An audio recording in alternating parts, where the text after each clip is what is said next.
Hey everyone, Chris Sawyer here. The Varietal Show is back. I am holding a bottle of amazing French wine right now. This is one of the great brands of all times, Jean-Claude Romanée, Chardonnay. You hear people in the background because people love great wines. And where do you think we're at? In France? No! We're at an amazing Mexican restaurant that I wouldn't even call it that, as you'll find out in a few minutes, with the amazing hostess with the most, and that's Eduardo here, and my great friend Jorge, who you'll learn a lot about in a few minutes. We are in Livermore, California, and believe it or not, Livermore, besides you guys might know the Wente brand and certain other brands like that come out of here, Stephen Kent and the Mirasu family that really helped settle this area. But we are really talking about Spanish Mexican cuisine crossed with Americana cuisine, crossed with the greatest ideas ever conceptualized. And you know, my friend Jorge and I have won a lot of awards for being sommeliers through the years, and it's been an amazing time that we've spent together. But when Jorge left Wente, when they had the restaurant, and he was there for a long time. How long were you there? 25 years. 25 years. That's a little bit of a long time, you guys. It's a really important thing to acknowledge that I was like, oh, what's he going to do next? He came here to work with Eduardo on one of the greatest projects I've ever even thought of conceptually about Mexican food and why Mexican food and French wines and wines from around the world really go together. We don't really think about that. We're here in California, which is where basically the Spaniards came and the missionaries came, and they were like, oh wow, this is amazing, let's just stay here. But you actually, Eduardo, came from Texas. Correct. So, you know, really your dream was to really start like just sharing food with people. Tell us a little bit about, before we get into the restaurant here, Posada Restaurant in Livermore, how your dad said something to you really originally that really made you start thinking about wine at an early age. Yes, very young age. We were 7 kids in our family, plus mom and dad is 9. We have brunch in the morning, and one of the things he would let us taste a little bit of red wine, but this is very poor family, but he will have a red bottle of wine, and he would tell us that this is how rich people eat. Rich people eat, so based on their wine. So ever since then, you know, as I continue to grow, it's been a process to understand and let people understand my growth of my cuisine, my passion of wanting to embrace the great fine food, great fine wines with my good food, and here we are. You know, my friend now, my sommelier, my various director, has done a tremendous job and has really have changed a projective of who we are and where we're going. And now we have a great opportunity to let people know our cuisine can stand some great, beautiful wines, and it's based on the acid, it's based on the weight of the wine. It's just so beautiful. It's what a great experience that I'm learning at this age. It has taken me 40 years to get to this point. 40 years, and you needed a little helper. And Jorge and I won awards in the old days. This is one of my favorite things. Is I won an award from the Tasting Panel magazine, and I got to go be with Jorge, who won the award for Wente for Livermore Valley, and I won it for Sonoma County. We came together, and we've been friends ever since. I mean, we were friends before that, but you know, Jorge, when you came here, you knew the food was good here, and we'll talk about the food in a minute, but and about the style that this man has brought it to life. You know, every night he does. But it's really about bringing the wines in here. What made you think that this could work? Where we're drinking one of the greatest, you know, Chardonnays of the world, and you know, we've got in the other bottle, we've got the other glass, we've got Chambertin, Gervais Chambertin, one of the great red wines of the world. And what made you think this could work? Wow, yeah. So for really a long time, I felt like the best wines in the world do pair very well with food in Mexico. that's just Mexican food, like you said, which we're not very Mexican. But you know, I've been always toying with that idea, and when I started talking to Eduardo, you know, there's a lot of passion there. He's full of passion. He doesn't give up. He keeps trying all the time. Yeah. So he brought a bunch of appetizers. He opened a bottle of Premier Cru, Pinot Noir, and I was like, you know, I see where this is going, right? Yeah. And you know what? I've been in here before, and we were having food tonight just a little while ago, and we got to give a shout out to Stephen Mirasu, from Stephen Kent Wines, and all of the things he does. He was here with us, and we were just talking about, you know, the greatness of great food and how this really works, and how this really is something that this is a specialty that is, it's a special region here, Livermore Valley. It goes way back, and the whole realistic stuff about California wine culture and Wente and all these families that started vineyards here before. All the development of the buildings in Livermore Laboratory and all these things came into play here. It was a big deal.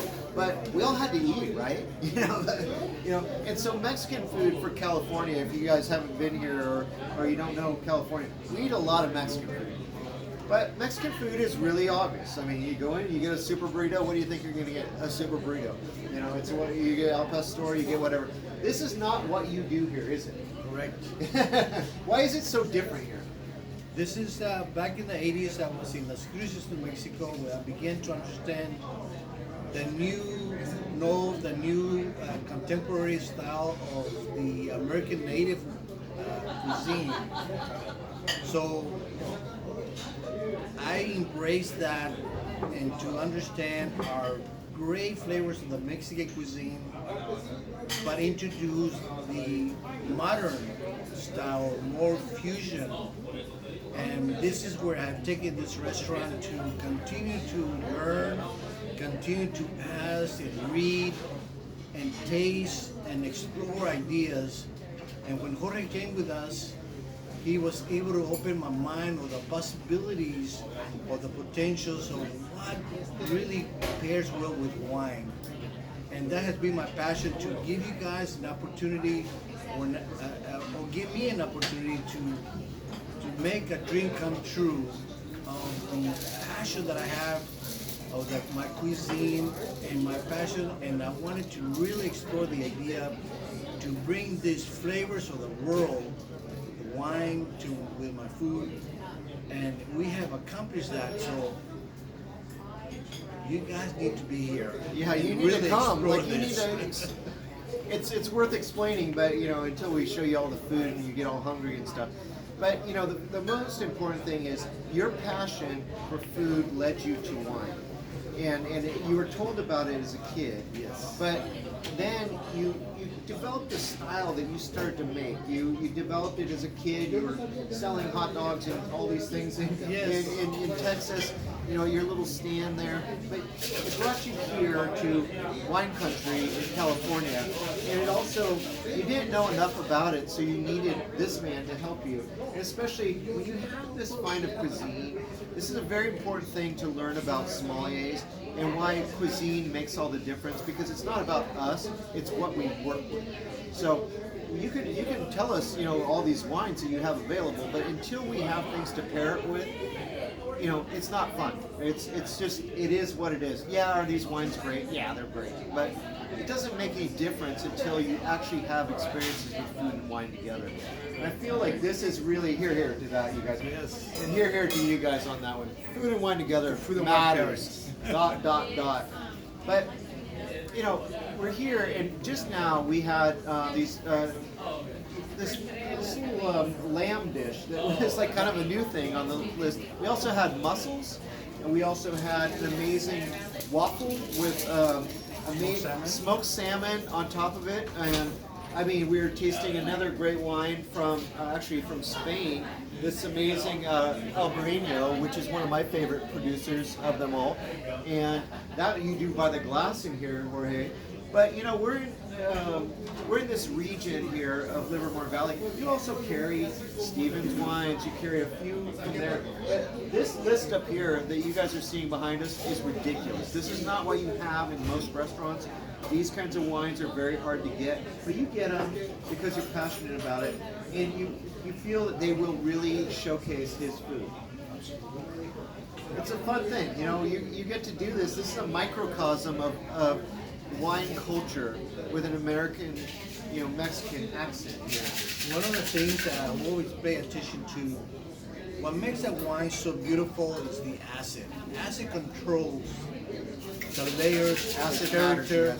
matters, So everything that we do here, my interpretation of my cuisine, that I pay attention to the acid, where I introduce, in one way or the other, the acid, that's what gives you texture. That's what gives you volume and flavor and a balance of what you're eating. Yeah. And if you ever had a great experience in dining, not knowing what you were drinking, and you said, "Oh, I really enjoyed that great dish," I will guarantee you that you did it because you had a great wine that paired well with that food that you had.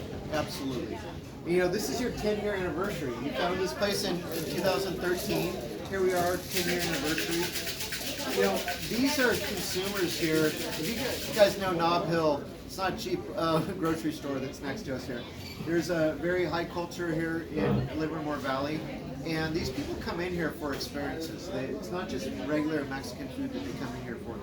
These are amazing dishes. The mussels that we had an amazing sauce with it. Tell us that in a second. But what we paired it with was the Cabernet Franc that Stephen Kent makes. And tell us a little bit about that sauce and why it's so special to you. So one of the things With that chorizo. with Let's note chorizo. that. One of the- Chorizo is on that. One of the mussels things too. that I learned very young when my mother would tell me that when you make a sauce, you're gonna make the pan cry. What does that mean? You make the pan cry. Have you heard that, you guys? But so I have learned that when she was talking about is searing the sauce, and my question was always, how do you sear liquid? Yeah. When you make the pan cry. Make it cry. It's obvious. So all it is, and my process is that I let the fruit itself, the vegetable itself, talk to itself. My oil that I use is canola oil. It has no flavor at all, so I'm not interfering with any of the ingredients that I have to introduce my sauce. And I let things cry to me, and then let it simmer. And just let itself grow to what it's going to be. I'm known for my great sauces, and those are my tools, my sauces. Yeah. And to be really honest, that Stephen Kent Cabernet Franc was super young, actually. And, and we were like, oh, okay, it's good. I mean, it's just got bottled the other day. But to be really honest, with that chorizo in there, it actually opened the wine up. It was, boom, this is amazing. It's something that you and I have really learned so much about, Jorge, in working with great chefs that we have through the years. It's great to share it with someone that has the passion like us, and a chef that's the real deal, that I feel very That is passionate. willing to go beyond the food and into the wine. Exactly. Exactly. The food and wine pairings are key for us.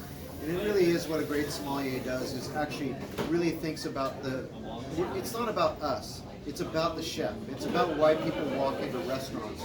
It's about the style of cuisine that sets this restaurant apart from others. And I will tell you right now that you will not find a restaurant like this restaurant in Northern California. It's just its own thing. And it's all because this man's brain is amazing.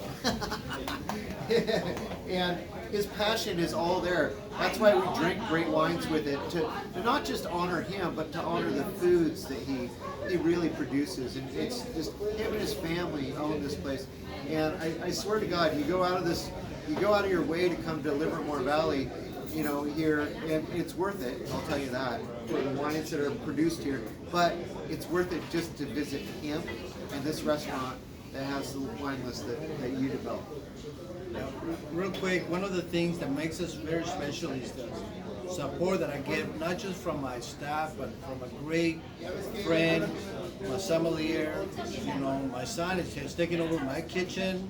That's, Next generation. That continue to have the passion that I have, the support that I get from my wife, you know, to allow me to be around here the long hours, and so I can be here and to make sure that we'll have a great experience.